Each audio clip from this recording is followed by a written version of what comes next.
put your hands together for Brian Russell. The only thing worse than uncertainty is uncertainty and being alone. And that's where I was at the beginning of 2020. Recently laid off due to the pandemic and just fresh out of a relationship and being single. Had to kind of put things back together and figure out what it meant. I was really lucky to have a small bubble and close friends, so I didn't feel completely alone. I had people to bond with, but that physical intimacy wasn't there anymore, and I missed that. And most of my life, physical intimacy has been the coping mechanism I use to get through the hard times. Thankfully, though, modern science was going to help that out soon because the vaccine was coming. So, it was time for some Moderna and chill. Maybe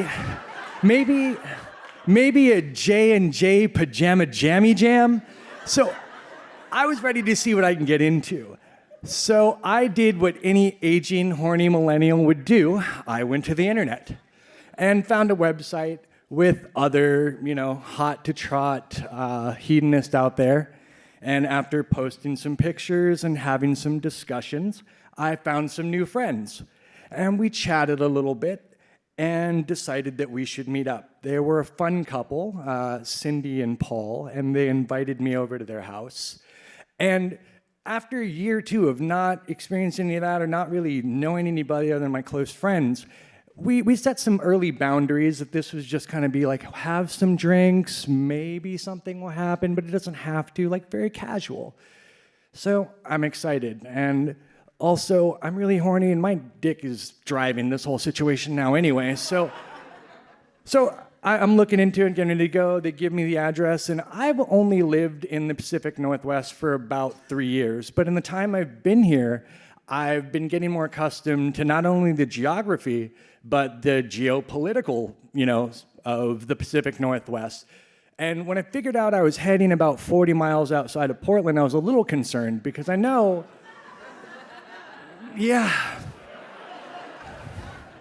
he's driving. So in Portland, this is the liberal bubble, and Black Lives Matter here, and there's rainbows, and like we can feel supported, and I felt that. But as I headed further down the road, I started to see a lot more All Lives Matter flags and a lot of Trump 2020 and a lot more like Second Amendment kind of stuff. And I, by no means, I'm not taking your guns, and I have nothing against people that have guns. I have a problem with people who use guns as a replacement for personality. Like, that just seems, I don't know, man.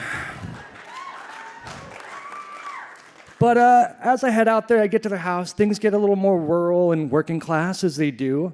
And I grew up in the Midwest, so these kind of areas looked, very familiar to me. But it also kind of brought up some feelings because I am biracial. My dad looks like Eddie Murphy. My mom is a redheaded Irish woman, and they just kind of took it all together and were like, yep, that's it. I don't look like either of them. But I am a black man, just not the one you expected. So I get a little uncomfortable when I get into those sort of places. And I get out there, I get to their house, they're a nice family, normal, like everyday kind of house, knock on the door, and Paul and Cindy come to the door, this cute little hunting dog who's excited to hang out and play too. I'm gonna set some boundaries with that dog, but he's a cool dog, we can hang out also. Paul, they're both a little older than me, but let's be honest, I'm no spring chicken myself. They're like 50s or so. Paul, the best way to describe him is he looks like he used to be like a big, scary, like Harley guy that somebody just deflated, like he's got like this salt and pepper, Kenny Rogers kind of hair and a ponytail, and he's got these tattoos that at some point in his life might have been really cool. Like it was like an eagle, it was all black and gray. At this point, it just looks like a Rorschach drawing that's there to test whether I'm sane enough to fuck this dude's wife. Cindy, also, pretty charming, very hot to trot soccer mom kind of vibes. She had a little flannel shirt tied up, a little midriff, and a cute little skirt. And did just about everything she could to kind of bend over and pick things up, or like do the elbow on the counter, and it became very apparent she wasn't wearing underwear. I enjoyed the view, but soaking up the whole view of the house too at that point, the house is, mid-'80s wood panel. It's just classic middle-class Americana. But there is something about the house that's a little odd compared to most, is this whole left wall just decorated with knives, like so many knives. Like a wall, just, and they're all on these little plaques, like wood print this and like woods that, just daggers, 6 inches, so many knives. And like, if he didn't drive there, I would probably I should leave. That's a lot of knives, but it's been so long. I'm not gonna get cock-blocked by a wall of knives. So let's just go. So we're sitting on the couch, petting the dog. He's hanging out too for a minute, but he goes away. He's really friendly. And Cindy comes and sits right next to me, and Paul's kind of on the other couch adjacent. We're all talking, having a drink, talking about how the year goes. Things are getting a little flirty, and I can feel her thigh against mine, and I haven't felt anything like that in so long. And I feel her hand on my thigh, and then on my inner thigh. No other hand except mine has been there for quite a while now, I can assure you. And it almost a new feeling. It's been so long. I'm excited.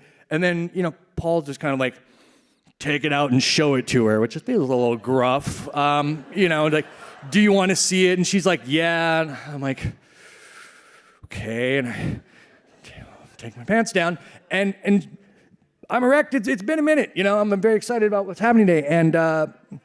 And she grabs my penis by the base, and I feel a soft hand that's not mine. And it goes into her mouth, and I feel this warm mouth and soft lips and a very nimble tongue, and I'm so excited that with all of this, I just kind of arch my back, and I look up, and I notice one of the decorations I didn't see yet. This knife in the corner actually has a Confederate flag behind it, and a little band that says CSA, Confederate States of America, which as a biracial kid who grew up in the Midwest, that means not my fucking friend. But so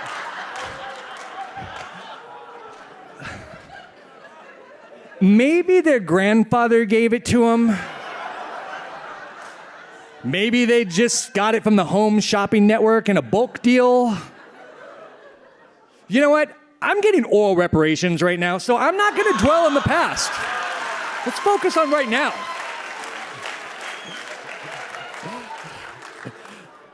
So, things move forward as they do, and we head off into the bedroom, and there's been sort of, some rules set at this point too. No kissing.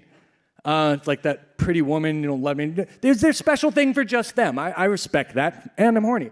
So we're in there, and Paul is filming, with his phone and kind of cheering me on, and we're just having fun, and as people do in the bed, and in this position and that position, and it's great, I guess. I'm here now, and I kind of thought this is what I wanted, but it's fun.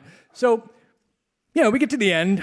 That felt great, and as the blood rushes back to the places where I make better decisions, I'm like, hey, you're in a house full of knives. Time for an Irish goodbye or a French exit. You should probably go. So I'm near the door, finishing up my drink and, petting the dog, which I probably should wash my hands first. It didn't seem sanitary to touch the dog after all that. But as I'm, saying goodbye to my little furry friend there, they're talking, and Cindy says, yeah, it's friendly dog. He's so friendly. He loves everybody, but dog hates spics and niggers. They don't know I'm black. And it's not my job to disclose that. Nobody certainly told me they were racist before I got here, so I'm like, oh man, and what do I do about this? And at this point, I kind of feel this stirring, I haven't felt before. I'm not turned on. I'm actually angry. I'm developing like an angry erection. It's not like an erection for justice, just like standing defiantly in front of all of your weird nationalist bullshit. So I grab Cindy by the hand and just kind of whisk off to the bedroom. And we get in there, and he's very much in this cuckery position, watching and cheering me on and filming as I just going. And throughout all this, as we finally start to get to the climax, and I'm like, what did I do? And I really just want to go like, Wakanda forever!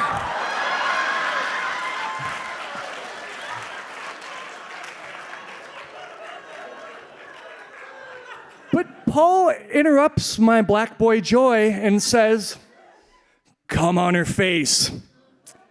And I'm not one to take advice from a bigot, but sounds fun. So pop the condom off, and I come on her beautiful blue-eyed Anglo-Saxon face right in front of her racist husband.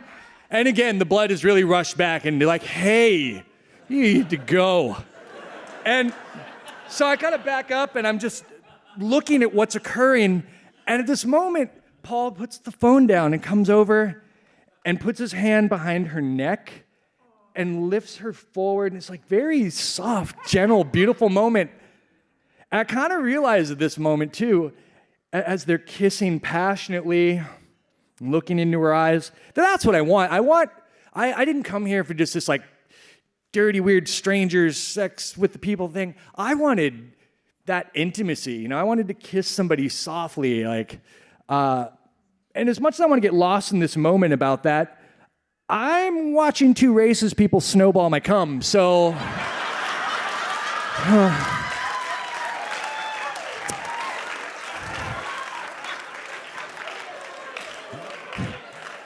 So, I'm definitely tempted fate enough. It's time to get the fuck out of here. So, put on my pants, nice knowing you guys. I get in the car and I'm driving home, and I start to have this deep thought thinking about it, thinking about how comfortable we're dropping the N-word, and how, like, you know, being the type of biracial that I am, just sort of like my race being so ambiguous, people often call me passable. Passable is something external from me. It's other people deciding what defines me and my nationality. And it's crazy, but also it allows me to get into these spaces that like racist white people feel safe in, to just kind of sit down and just get that like that Willy Wonka meme face, just like, oh, show me how racist you are. Yeah. And so I was like, hell yeah, man, that's crazy. And so I grabbed my phone and I decided, well, I do want the last word in this. So I grab my phone and I text, I'm black and your dog's not racist.